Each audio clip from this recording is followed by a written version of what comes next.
Oke, Assalamualaikum warahmatullahi wabarakatuh. Perkenalkan kami dari kelompok 11. Di sini kami akan mempresentasikan mengenai lanjutan dari materi PPN dan PPNBM dengan anggota kami yaitu ada Zuita Zerawani Wibawa, saya sendiri, dan ada Sasti Ayu P, dan ada Spestia Marmurat. Selanjutnya bisa dimulai presentasinya dari Mbak Sasti. Oke, yang pertama, PPN kurang atau lebih di store. PPN kurang atau lebih di store adalah PPN yang harus dibayar ke kas negara, dihitung indirect subtraction method, or cash method, or invoice method, menurut Soekarji pada penelitiannya tahun 2009. Artinya bahwa PPN yang dipungut oleh PKP penjualan tidak secara otomatis wajib dibayarkan ke kas negara.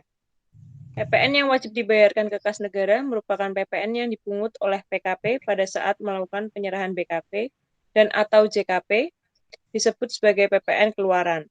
Dikurangi PPN yang telah dibayarkan oleh PKP pada saat perolehan BKP dan atau JKP yang disebut sebagai PPN masukan. Next. Kemudian rumusnya PPN kurang atau lebih di store sama dengan pajak keluaran dikurangi dengan pajak masukan. Pajak keluaran. Pajak keluaran merupakan PPN terutang yang wajib dipungut oleh PKP yang melakukan penyerahan BKP, penyerahan JKP, atau ekspor BKP. Dengan rumus, pajak keluaran sama dengan tarif dikali dengan dasar pengembalian pajak atau DPP. Dasar pengembalian pajak sendiri yaitu dapat berupa harga jual, penggantian, atau nilai ekspor sebelum dikalikan dengan tarif DPP, merupakan harga atau nilai yang tidak termasuk PPN. Tarif pajak keluaran. Tarif pajak keluaran adalah sebesar 10% untuk penyerahan BKP di dalam daerah pabean atau penyerahan JKP di dalam daerah pabean oleh pengusaha kena pajak. Tarif 0% untuk ekspor BKP berwujud ekspor BKP tidak berwujud atau ekspor JKP oleh pengusaha kena pajak. Kemudian pajak keluaran dalam SPT masa PPN yang pertama, pajak keluaran atas ekspor yaitu sebesar 0% dari nilai ekspor. Yang kedua, pajak keluaran atas penyerahan yang PPN-nya harus dipungut sendiri. Yang ketiga, pajak keluaran atas penyerahan yang PPN-nya dipungut oleh pemungut PPN. Yang keempat, pajak keluaran atas penyerahan yang PPN-nya tidak dipungut. Dan yang terakhir, pajak keluaran atas penyerahan yang dibebaskan dari pengenaan PPN. Next. Kemudian pajak masukan. Pajak masukan adalah PPN yang dibayar oleh PKP karena impor PKP atau perolehan BKP atau penerimaan JKP atau pemanfaatan BKP tidak berwujud dari luar daerah pabean atau pemanfaatan JKP dari luar daerah pabean. Dengan rumus pajak masukan sama dengan tarif kali dasar pengenaan pajak atau DPP. Dasar pengenaan pajak dapat berupa nilai impor, harga beli sama dengan harga jual bagi penjual, nilai penggantian atau nilai yang lain. Kemudian tarif pajak masukan. Tarif pajak masukan adalah sebesar 10%. Kemudian pajak keluaran dalam SPT masa PPN adalah pajak masukan dilaporkan dalam SPT masa PPN pada formulir 1111B1, formulir 1111B2, dan formulir 1111B3. Pajak masukan yang dikreditkan atas impor BKP dan pemanfaatan BKP tidak berwujud atau JKP dari luar daerah pabean dilaporkan dalam formulir 1111B1. Kemudian selanjutnya ada restitusi. Restitusi pajak adalah pengembalian atas pembayaran berlebih yang dilakukan oleh wajib pajak atau pembayaran pajak yang tidak seharusnya terutang. Tujuan adanya restitusi pajak ialah untuk memberikan dan melindungi hak kepada wajib pajak dan memberikan kepercayaan kepada wajib pajak. Dalam UU nomor 42 tahun 2009 tentang pajak pertambahan nilai, diatur hal baru tentang adanya ketentuan restitusi pajak pertambahan nilai atau PPN bagi turis asing atas PPN yang sudah dibayar untuk pembelian barang kena pajak yang akan dibawa keluar Indonesia. Ketentuan ini diatur dalam pasal 16E ayat 1 sampai dengan ayat 5.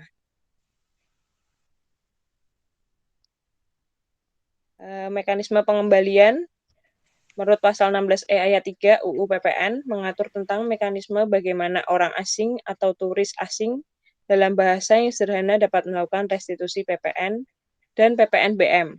Berdasarkan ketentuan ini, permintaan kembali dilakukan pada saat turis asing tersebut meninggalkan Indonesia dan disampaikan kepada Direktorat Jenderal Pajak melalui kantor Direktorat Jenderal Pajak yang berada di bandara yang ditetapkan oleh Menteri Keuangan.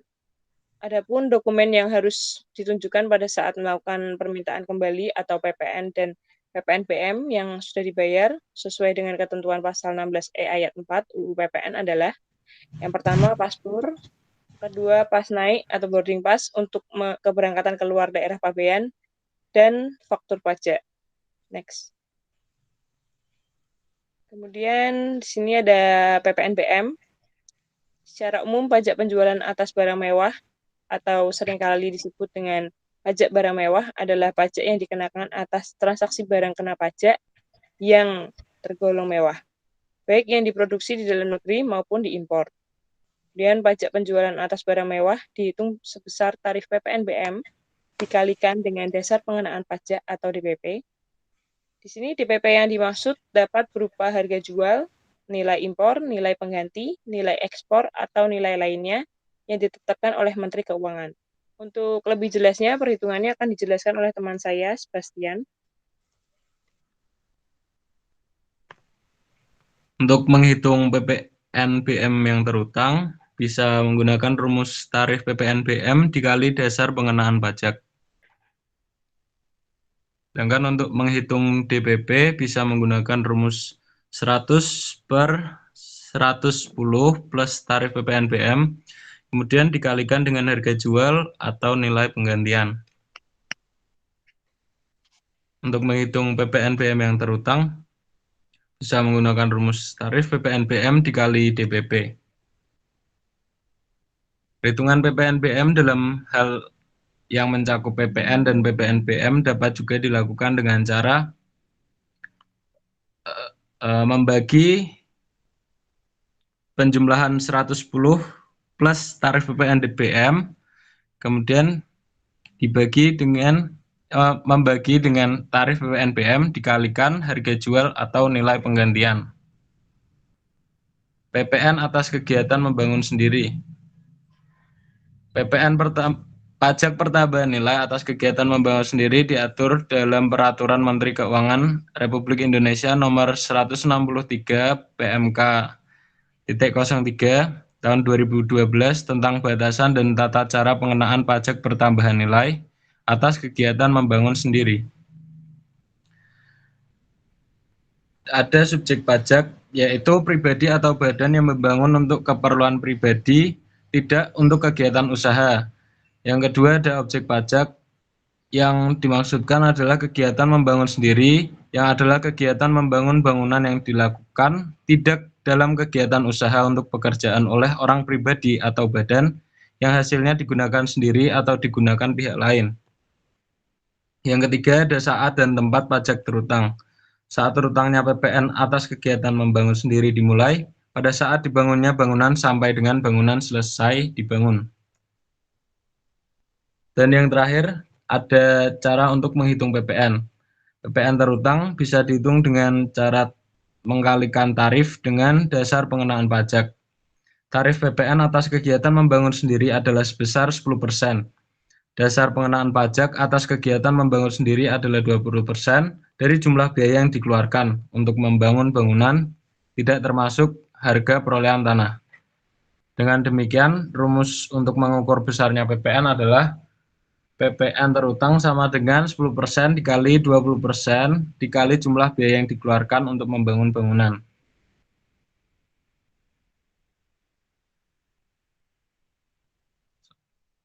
Selanjutnya ada PPN peredaran usaha tertentu. Pengusaha kena pajak atau PKP dengan jumlah peredaran tertentu dapat menggunakan pedoman perhitungan pengkreditan pajak masukan.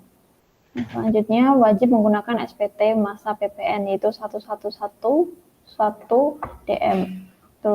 Kemudian PKP dengan jumlah peredaran tertentu adalah PKP yang mempunyai peredaran usaha dalam 1 tahun buku yang tidak melebihi dari 1.800.000.000 sesuai dengan PMK 74/PMK 03/2010. Sebelum itu, PKP menggunakan pedoman perhitungan pengkreditan pajak masukan dan selanjutnya menggunakan SPT masa PPN 1111DM. Dan selanjutnya itu adalah cara atau syarat menjadi PKP, yaitu mempunyai peredaran usaha 2 tahun buku yang sebelumnya tidak melebihi 1,8 miliar per setiap tahun buku. Kemudian adalah seorang wajib pajak yang baru dikukuhkan menjadi pengusaha kena pajak. Selanjutnya yaitu perhitungan PPN untuk PKP ini. PPN yang wajib di-store setiap bulan dihitung dengan cara pajak keluaran dikurangi pajak masukan yang dapat dikreditkan. Jadi PPN di-store sama dengan pajak keluaran dikurangi pajak masukan. Kemudian pajak keluaran itu yaitu dari tarif dikali DPP. Tarifnya sendiri yaitu 10%. Kemudian dasar pengenaan pajaknya itu yaitu sama dengan jumlah peredaran usahanya dia. Dan pajak masukan untuk penyerahan JKP sebesar 60% dikali pajak keluaran. Kemudian pajak masukan untuk penyerahan BKP-nya itu yaitu 70% dikali pajak keluaran. Selanjutnya tentang formula PPN yang disetor untuk penyerahan ke BKP. Itu ada sama dengan pajak keluaran dikurangi pajak masukan. Atau dalam kurung itu 10% dikali DPP.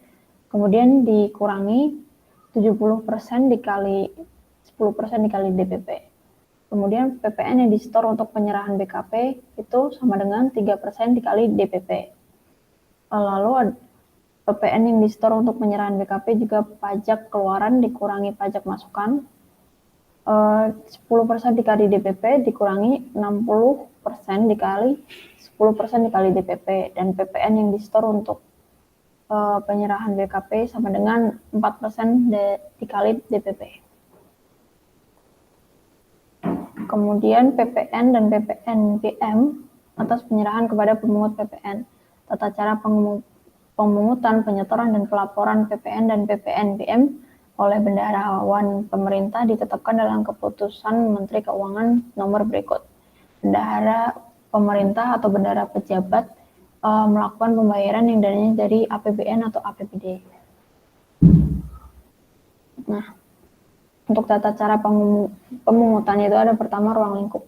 Ruang lingkup ini semua pembayaran dilakukan oleh bendahara pemerintah atau KPPN atas barang kena pajak atau BKP, ataupun termasuk JKP yang dilakukan oleh pengusaha kena pajak rekanan pemerintah yang dipungut PPN atau PPNB. Jadi itu dari PKP. Kemudian saat pemungutan, yaitu pemungutan PPN dan PPNBM itu dilakukan pada saat pembayaran. Lalu ada saat penyetoran oleh bendaharawan pemerintah. Saat penyetoran ini dipungut oleh bendaharawan pemerintah, disetorkan ke bank persepsi atau kantor pos paling lambat 7 hari setelah dilakukan pembayaran. Kemudian yang keempat ada saat pencatatan penyetoran pajak oleh KPPN.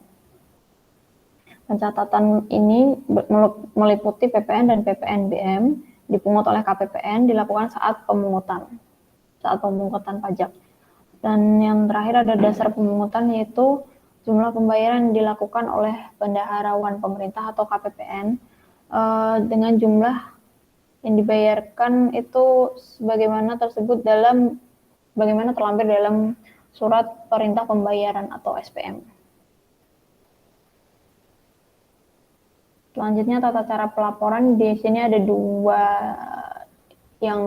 dua instansi yang menangani, yaitu bendaharawan pemerintah. Bendaharawan pemerintah itu yang memungut dan menyetorkan PPN maupun PPNBM yang diwajibkan melaporkan PPNBM yang telah dipungut kemudian di-store setiap bulan ke KPP yang di tempat bendaharawan pemerintah tersebut terdaftar. Kemudian untuk KPPN, dia melakukan setiap hari kerja menyampaikan ke lembar ketiga faktur pajak yang telah dibubuhi catatan nomor atau tanggal advis kepada KPP dengan surat pengantar.